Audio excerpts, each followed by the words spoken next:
नमस्कार दोस्तों, इंफ्राटॉस के एक नए एपिसोड में आपका स्वागत है। तो चलिए शुरू करते हैं। पहली खबर की शुरुआत करते हैं मुंबई से, जहां पर दोस्तों एमएमआरडीए के द्वारा मुंबई के अंदर 17 इयर्स पुराना सी लिंक ब्रिज रिवाइव कर दिया गया है और ऐसा बताया गया है कि इसके लिए नए स्तर पर कोस्टल रेगुलेशन जोन क्लियरेंस मांगी जाएगी। दोस्तों जिस सी लिंक की यहाँ पर मैं बात कर रहा हूँ, उसका बेसिकली प्रपोजल 2008 के आसपास सामने रखा गया था, लेकिन इसके ऊपर काम कभी आगे बढ़ ही नहीं पाया। हालांकि 2022-23 के आसपास इसके लिए टेंडर वगैरह दिए गए थे और जब काम स्टार्ट करने की बात आई तो फिशिंग कम्युनिटी के प्रोटेस्ट के चलते ये काम कभी आगे बढ़ ही नहीं पाया। लेकिन अब एमएमआरडीए कोशिश कर रही है कि इस प्रोजेक्ट को दोबारा से रिवाइव किया जाए 4-5 साल के इंतजार के बाद। नरीमन पॉइंट से कफ परेड के बीच में बनेगा और 1.6 से लेकर 1.8 किलोमीटर के आसपास इसकी लेंथ होगी।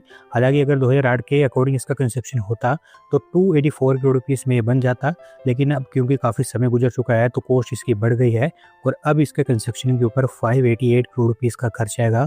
देखना यही है कि इस बार इनको अप्रूवल मिल पाती है या फिर नहीं।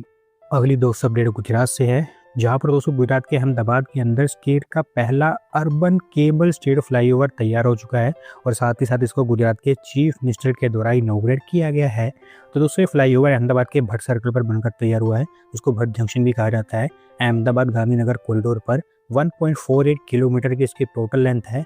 अहमदाबाद अर्बन डेवलपमेंट अथॉरिटी और गुजरात के रोड्स एंड बिल्डिंग्स डिपार्टमेंट के द्वारा मिलकर इसका कंस्ट्रक्शन किया गया है, जहां पर 175 करोड़ रुपीस का खर्च इसके ऊपर हुआ है।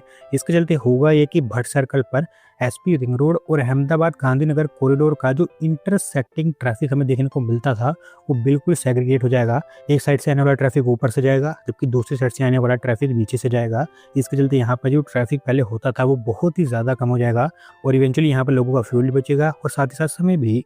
अगली दोस्त अपडेट टॉय मैन्युफैक्चरिंग को लेकर है, जहां पर दोस्तों देश की टॉय इंडस्ट्री को ग्लोबली कम्पिटिटिव बनाए रखने के लिए सेंट्रल गवर्नमेंट ने डिसाइड किया है कि देश के अंदर मॉडर्न टॉय टेस्टिंग फैसिलिटीज बनाई जाएंगी और इसको लेकर प्रीलिमिनरी वर्क स्टार्ट हो चुका है। दोस्तों बेसिकली हमारे देश की टॉय इंडस्ट्री में पिछले कुछ सालों के अंदर अंदर हमें बड़ा टर्न अराउंड देखने को मिला है। जहां पर एक समय हम इंपोर्टर हुआ करते थे, अब हम इसमें एक एक्सपोर्टर बन चुके हैं। और क्योंकि हमारे देश के अंदर 50 से ज़्यादा टॉय क्लस्टर्स ऑपरेशन है, जहां पर 21,000 से ज़्यादा एमएसएमईज ऑपरेट कर रही हैं, जहां पर बहुत सारी एमएसएमईज तो ऐसी हैं जो कि बड़े बड़े इंटरनेशनल ब्रांड्स के लिए कॉन्ट्रैक्ट मैन्युफैक्चरिंग करती हैं। तो इनके द्वारा जो मैन्युफैक्चरिंग का काम किया जाता है वहाँ पर टॉयज की क्वालिटी वगैरह में कोई इशू ना हो, तो उसी को सपोर्ट करने के लिए भारत सरकार के द्वारा ये टॉय टेस्टिंग फैसिलिटीज तैयार की जाएंगी, जहाँ पर सबसे पहले आपको डेडिकेटेड डिजाइन फैसिलिटीज, नए प्रोडक्ट्स के लिए टेस्टिंग फैसिलिटीज और नए प्रोडक्ट्स को शोकेस करने के लिए नई फैसिलिटीज बनती हुई दिखाई देंगी। Bureau of Indian standards, national test house और कुछ और अलग अलग सरकारी लेबोरेटरीज मिलकर यहाँ पर काम करने वाली हैं। अगली दोस्तों अपडेट मध्य प्रदेश से है, जहाँ पर दोस्तों मध्य प्रदेश स्टेट गवर्नमेंट एक और नया स्मार्ट इंडस्ट्रियल पार्क सेटअप करने जा रही है स्टेट के अंदर और इसको लेकर मध्य प्रदेश के चीफ मिनिस्टर के द्वारा फाउंडेशन स्टोन रख दिया गया है। दोस्तों smart industrial park basically Bhopal के सतगढ़ी में बनकर तैयार होगा, जो फैला होगा 173 एकड़ के एरिया में। डॉक्टर श्यामा प्रसाद मुखर्जी के नाम पर इस इंडस्ट्रियल पार्क का नाम रखा जाएगा, जहां पर modern roads, IT enabled infrastructure, AI based facilities, logistic support, warehouses और एडवांस इंडस्ट्रियल यूटिलिटीज सारी की सारी मध्य प्रदेश सरकार के द्वारा बनाई जाएंगी। यानी कि बेसिक इंफ्रास्ट्रक्चर यहाँ पर सरकार ही तैयार करेगी। Garments and textiles, high value tech manufacturing, toys, IT, artificial intelligence और लॉजिस्टिक बेस्ड इंडस्ट्रीज को यहाँ पर अट्रैक्ट करने की कोशिश की जाएगी। 25 एकर्स में एक वर्ल्ड क्लास कन्वेंशन और एग्जीबिशन सेंटर भी यहाँ पर बनाया जाएगा और पूरे इंडस्ट्रियल पार्क का वो मेन हाईलाइट होगा। इसके थ्रू मध्य प्रदेश सरकार को उम्मीद है कि कुल मिलाकर 15,000 के आसपास जॉब्स यहाँ पर जनरेट होंगी। अगली दोस्तों अपडेट गुड़गांव से है, जहां पर दोस्तों गुड़गांव के अंदर नई मेट्रो लाइन को लेकर Haryana mass rapid transport corporation ने डीपीआर वगैरह फाइनलाइज कर दी है और अभी फिलहाल से फाइनल अप्रूवल के लिए उन्होंने हरियाणा सीएम के पास में पहुंचा दिया है। तो दोस्तों ये मेट्रो लाइन कम्प्लीटली एक नई मेट्रो लाइन होगी, जो गोल्फ कोर्स एक्सटेंशन रोड पर सेक्टर 56 से दिल्ली जयपुर हाईवे पर पचगांव तक बनाई जाएगी। 35 किलोमीटर के आसपास इसकी लेंथ होगी और 28 के आसपास मेट्रो स्टेशन यहाँ पर बनेंगे। 3 अलग अलग लोकेशंस को यहाँ पर मेजर ट्रांजिट इंटीग्रेशन पॉइंट्स बनाया जाएगा, जहाँ पर सेक्टर 56 में रैपिड मेट्रो के साथ कनेक्टेड होगी, सेक्टर 61 में गुड़गांव नोएडा RTS के साथ कनेक्टेड होगी, जबकि पचगांव में दिल्ली बावल RTS के साथ में कनेक्टेड होगी, जिसको आगे अलवर तक एक्सटेंड किया जाएगा। वाटिका चौक पर एक एडिशनल इंटरचेंज को लेकर प्रोविजन बनाई गई है, क्योंकि आगे चलकर एक नई मेट्रो लाइन यहाँ से गुजरेगी जो कि राजीव चौक को कनेक्ट करेगी। तो वाटिका चौक में उस मेट्रो लाइन के साथ इंटरचेंज क्रिएट किया जाएगा।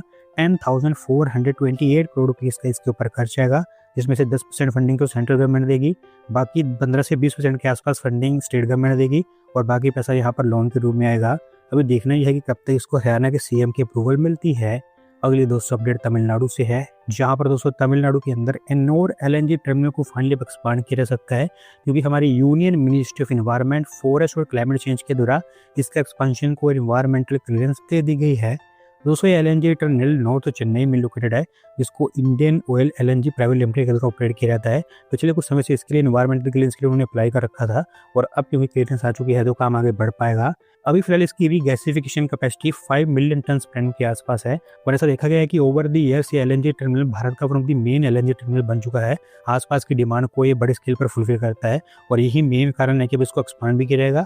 5 मिलियन टन पर एनम की एडिशनल कैपेसिटी यहाँ पर क्रिएट की जाएगी, यानी कि एग्जिस्टिंग कैपेसिटी को डबल किया जाएगा। Power plants, fertiliser units, industrial customers और सिटी गैस डिस्ट्रीब्यूशन के लिए इसका इस्तेमाल होगा। 3,400 करोड़ रुपये खर्च किए जाएंगे इस एक्सपेंशन के ऊपर, और अगर सब कुछ प्लान के अकॉर्डिंग जाता है तो अगले 54 मंथ्स के अंदर अंदर पूरा तामझाम यहाँ पर कंप्लीट हो जाएगा। अगली दोस्तों अपडेट वेस्ट बंगाल से है, जहां पर दोस्तों अडानी ग्रुप के द्वारा एक नई हेल्थ सिटी सेटअप की जाएगी वेस्ट बंगाल की कैपिटल सिटी कोलकाता के अंदर, और इसको लेकर वेस्ट बंगाल के सीएम ने प्रीलिमिनरी अप्रूवल दे दी है। तो दोस्तों ये health city overall Adani group की तीसरी इस टाइप की हेल्थ सिटी होगी, क्योंकि इससे पहले मुंबई और अहमदाबाद के अंदर वो हेल्थ सिटीज को सेटअप कर चुके हैं, और अगर आपने वो देखी है तो उसी के लेंस पर ये हेल्थ सिटी भी बनकर तैयार होगी। कोलकाता की न्यू टाउन एक्शन एरिया 2 में इसको तैयार किया जाएगा, 51 एकड़ के एरिया में। अमेरिकन हेल्थ केयर कंपनी मायो क्लिनिक के साथ मिलकर ये काम करने वाले हैं, क्योंकि दोनों के बीच में यहाँ पर टाइप हो चुका है। और एक अच्छी बात यहाँ पर यह है कि जो 51 एकड़ के प्लॉट में इसका कंस्ट्रक्शन होगा वो पहले से ही अडानी ग्रुप को बिलोंग करता है, तो यहाँ पर लैंड एक्विजिशन कोई प्रॉब्लम नहीं होगा। 2,500 करोड़ रुपीस की इसके ऊपर इन्वेस्टमेंट होगी, जहां पर 1000 बेड का सुपर स्पेशलिटी हॉस्पिटल कम मेडिकल कॉलेज तैयार होगा इंटरनेशनल स्टैंडर्ड्स पर। और ऐसे में बता दूं कि अभी कोई डेट तो फाइनलाइज नहीं हुई है, लेकिन बहुत ही जल्दी इसके लिए फाउंडेशन स्टोन रखा जाएगा। अगली दोस्तों अपडेट पुणे से है, जहां पर दोस्तों पुणे हाई कैपेसिटी मास ट्रांजिट रोड प्रोजेक्ट को रिवाइव कर दिया गया है, और अभी फिलहाल इसके लिए पुणे म्युनिसिपल कॉर्पोरेशन को टेंडर वगैरह स्टार्ट करने के लिए कहा गया है। तो दोस्तों ये प्रोजेक्ट आप कह सकते हैं कि पुणे का one of the oldest project है। 1987 के आसपास इसका प्रपोजल सामने रखा गया था, और उसके बाद कई बार लगातार बातचीत हुई इस काम को आगे बढ़ाने की, लेकिन एक्चुअली कभी काम हो ही नहीं पाया। और अब तो हालात ऐसे हो चुके थे कि ये प्रोजेक्ट ऑलमोस्ट कैंसिल हो चुका था, इसे लोकल एडमिनिस्ट्रेशन के द्वारा भी अबैंडन कर दिया गया था, लेकिन अभी हाई लेवल ऑफिशियल्स ने बातचीत के बाद इसे रिवाइव कर दिया है। और इनफैक्ट अच्छी बात यह है कि महाराष्ट्र के सीएम की भी इसे बैकिंग मिल गई है। और अगर आपको इसके बारे में नहीं पता तो मैं बता दूं कि बेसिकली 36 किलोमीटर लंबा और 24 मीटर चौड़ा एक सर्कुलर रोड नेटवर्क यहाँ पर क्रिएट किया जाएगा, जो पुणे के ईस्ट वेस्ट और नॉर्थ साउथ कॉरिडोर्स को कनेक्ट करेगा। एक टाइप से ये 6 लेन का एलिवेटेड रिंग रोड होगा, जहां पर मेजोरिटी ऑफ द पुणे के सेंट्रल एरियाज को इसके थ्रू बाईपास किया जा सकेगा, और ऑटोमेटिकली वहां पर आपको फिर ट्रैफिक भी कम होता हुआ दिखाई देगा। इनफैक्ट जब इसका पहले प्रपोजल सामने रखा गया था तो उस समय ये डिसाइड किया गया था कि बीआरटीएस के लिए भी यहाँ पर डेडिकेटेड लाइन्स बनाई जाएंगी, लेकिन बाद में इसको मेट्रो नियो के साथ में रिप्लेस कर दिया गया। और अभी जब इसको रिवाइव किया गया है तो मेट्रो नियो को लेकर कुछ ज़्यादा बताया नहीं गया है, लेकिन रोड वाला हिस्सा तो फाइनली यहाँ पर तैयार होगा ही होगा, और उसको लेकर अभी टेंडरिंग वगैरह स्टार्ट हो रही है। आज की दोस्तों आखिरी अपडेट हमारी डिफेंस डील्स को लेकर है, जहां पर दोस्तों अभी क्लियर हो चुका है कि इंडोनेशिया भारत से ब्रह्मोस मिसाइल्स तो खरीदेगा, और उसके साथ साथ अस्त्र मिसाइल्स भी खरीदेगा, क्योंकि इंडियन प्राइम मिनिस्टर और इंडोनेशियन प्राइम मिनिस्टर दोनों के द्वारा मिलकर और दोनों की प्रेजेंस में इसको लेकर अनाउंसमेंट हो चुकी है। तो दोस्तों अगर आपको नहीं पता तो मैं आपको बता दूं कि अभी फिलहाल हमारे Indian prime minister Indonesia visit पर है, जहां पर डिफेंस, क्रिटिकल मिनरल्स और मैरिटाइम कोऑपरेशन, इन 3 अलग अलग एरियाज को लेकर अलग अलग एग्रीमेंट्स वगैरह यहाँ पर साइन किए जाने हैं, तो वो भी उनको लेकर यहाँ पर बातचीत स्टार्ट हो रही है। और जब मैं वीडियो बना रहा हूँ उस समय तक जो डिफेंस डील्स है उसको लेकर तो क्लियरेंस आ चुकी है कि इंडोनेशिया के द्वारा भारत से ब्रह्मोस मिसाइल्स तो खरीदी जाएंगी, साथ ही साथ अस्त्र एयर टू एयर मिसाइल्स, जिसको हमने ऑपरेशन सिंदूर के दौरान इस्तेमाल किया था, और क्योंकि वो ऑपरेशन सिंदूर में बहुत बेहतर ढंग से परफॉर्म कर पाई थी, तो उसी के रिजल्ट्स को देखते हुए ही इंडोनेशिया ने डिसाइड किया है कि वो अस्त्र एयर टू एयर मिसाइल्स को भी भारत से खरीदेंगे। दोनों को लेकर यहाँ पर एक्सपोर्ट डील साइन की गई है। हालांकि कोई अमाउंट तो नहीं बताई गई है कि इस डील की वैल्यू है, लेकिन उसको लेकर होपफुली अगले कुछ ही दिनों के अंदर अंदर हमें सारी चीज़ें क्लियर होती हुई दिखाई देंगी। तो दोस्तों आज की वीडियो में बस इतना ही। अगर आप अपनी तरफ से अपडेट सबमिट करना चाहते हैं तो डिस्क्रिप्शन दी गई लिंक पर क्लिक करके सबमिट कर सकते हैं। और अगर आज की वीडियो पसंद आई हो तो वीडियो को लाइक करें, चैनल को सब्सक्राइब करें। धन्यवाद वीडियो को देखने के लिए।